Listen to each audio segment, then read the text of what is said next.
Welcome to Berean Bible Study Questions. If you want to go outside your denomination's theological framework to follow the truth of the Bible wherever it takes you, even if it means your church calling you a heretic, then this channel is for you. Today, in this video, we will take a look at Romans 9 verses 1 to 5. We are going to look at the context and introduction of Romans 9. Now, there is something really important to understand before I start. I'm not a Calvinist, but I'm not an Arminian either, or a traditionalist, or a provisionist, or any other label you want to call me. I am a Berean. I'm not reading Romans 9 with any theological glasses on.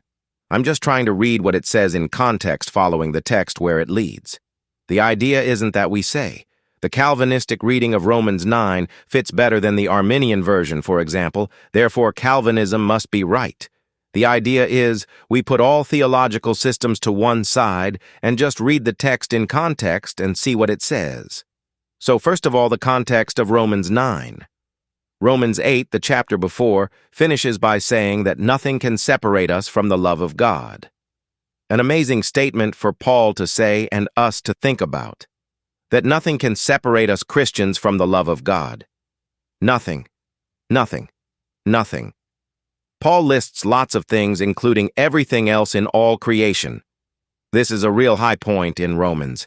The Christian now knows that Jesus' righteousness has been given to them, and despite the troubles they are going through now, that glorification is certain. This is amazing. However, there are at least two questions that the original audience, at least the Jewish audience, would want to ask Paul at this point. What about Israel? Question 1. Paul, if this is true that nothing can separate us from the love of God, then what happened to Israel? They were given promises by God. If he has turned his back on them, how can we be sure that he won't turn his back on us? Question 2. Paul, if Jesus is God's great salvation plan for the world, then how come most of God's own people, through whose family that salvation comes, are not being saved? Paul anticipates those two questions, though, and answers them in the next 3 chapters, Romans 9 to 11. If you think there are other key points or questions from Romans 1 to 8 that directly affect the context of chapter 9, then please tell me about them in the comments. As Bereans, we want to learn from each other. So that's the context from chapter 8. Now the introduction and context from chapter 9. Paul starts by saying he is telling the truth and not lying. At first glance, this seems odd. Why would he be lying? He's God apostle with an inspired message from God. Why might his readers think that what he says next is a lie? So what does he say next? That he is in sorrow for the people of Israel. Not just a little bit of sorrow, but unceasing anguish in his heart. So much so that he would rather be cut off from God himself if it meant Israel being saved. Now, why is that so surprising? The reason Paul has to insist he's not lying and that he really does anguish for the salvation on Israel is because Paul's relationship with his fellow Israelites is fractures at best. There are many examples of Jewish Christians suffering at the hands of non-Christian Jews. As an example, the book of Hebrews seems to talk a lot about it. However, with Paul, it's on a whole different level. What Paul arrives in Jerusalem in Acts 21, James and the Christians in Jerusalem still seem to be going to the temple. The situation may have been tough, there may have been martyrdoms and persecution, but they hadn't even completely forced out. When Paul goes into the temple, they try to kill him there and then.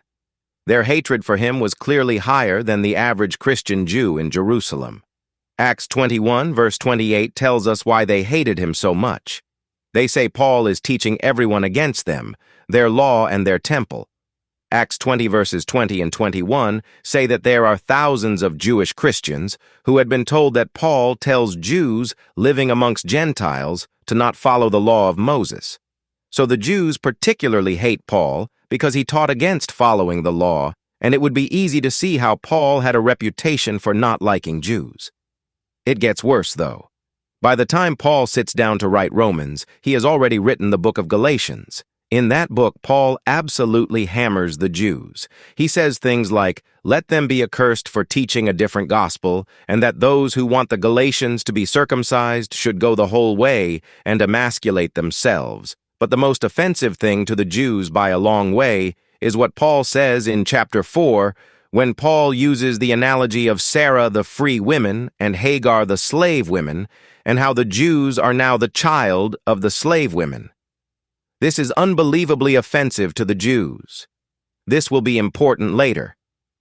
Now, did the Jews know about this? I think they will have done. Different Jews are constantly traveling to Jerusalem. For example, the Jews who see Paul in the temple are from the province of Asia.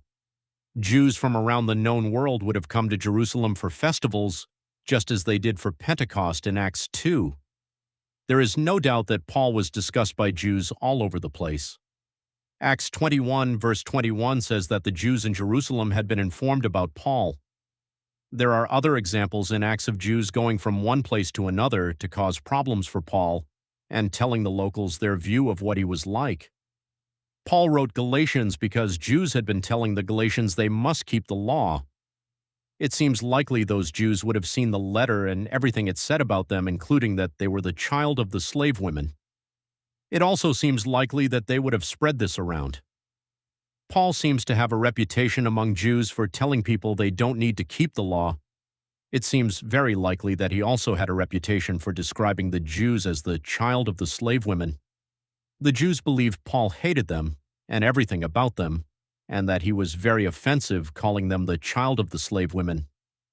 So when Paul said he was not lying about sorrow for Israel, this is why. His reputation was that he hated the Jews. Ironically, Paul doesn't seem to have a bad reputation with the Jews in Rome, the very people he is writing to here. As recorded in Acts 28, however, Paul doesn't know that, which is why he defends his case to them. In Romans 9 verse 4, Paul states clearly that he's talking about the people of Israel. This chapter is not about Gentiles in the 1st century or the 21st century. This is about Israel. The only times the Gentiles are mentioned in this chapter is as those being saved in contrast with Jews that aren't. This concept is mentioned many times in the New Testament. Just to give 2 examples, in Acts 13 verse 46, Paul and Barnabas tell the Jews that because they reject the message, it will now be preached to the Gentiles. In Acts 28 verse 28, Paul tells the Jews that because they wouldn't listen to him, the gospel will go to the Gentiles, and that they would listen. So the context of the hardening and destruction in the chapter is Israel. They are the ones for adoption mentioned in chapter 8, divine glory, being glorified in chapter 8. The temple, the word of God, the patriarchs, all the promises, and Jesus coming from their nation, their family. This was all for them. Romans 1-8 was all for them. But most Jews were not being saved. Something must have gone horribly wrong, surely. That is one of our 2 questions we mentioned earlier, and that is exactly what Paul is going to answer. As he starts verse 6 by saying, "It is not as if the word of God has failed." So we have mentioned the context of Romans 8. We have mentioned the introduction and context of Romans 9. To finish off our introduction, we need to know 3 things about the Jews' view of salvation. Number 1, the Jews thought they were righteous by keeping the law. We see this particularly with the Pharisees. Think about the Pharisees and tax collectors' prayers in Luke 18. Number 2, the Jews thought they were saved just because they were Abraham's descendants. Think about what John the Baptist says about not saying Abraham is our father and that God could raise children for Abraham from stones. Number 3, the Jews thought that God loved them but not the Gentiles. Think how shocked the disciples were in Acts 11 when they realized God saves even the Gentiles. The idea that God loved the Gentiles as much as the Jews and that there is no Jew or Gentile because we are all one in Jesus was not a concept Jews found easy to deal with. So that is our introduction. Paul's readers would have asked, what about Israel, God's chosen people, who all of this is for? Why aren't they being saved, and are they going to be saved? And that is who chapter 9 is about, Jews, not Gentiles. Even though Paul is believed to hate his fellow Jews and says offensive things about them, he is actually in anguish about their situation, and the Jews think they are righteous through keeping the law, being in God's family, and being superior to the Gentiles. I think this is the context for doing a study on Romans 9. As a Berean, I'm not advocating for any particular theological system. I'm just setting up the context to the best of my ability. If you think I've missed something in the context, then put it in the comments. Also, if you are a Calvinist and would like to go and look at my previous video entitled, "Where is the Calvinism in Romans 9?" Please do that and leave a comment. I will read comments, reply to them, and make videos based on them. I'll see you on the next video where we will continue to walk through Romans.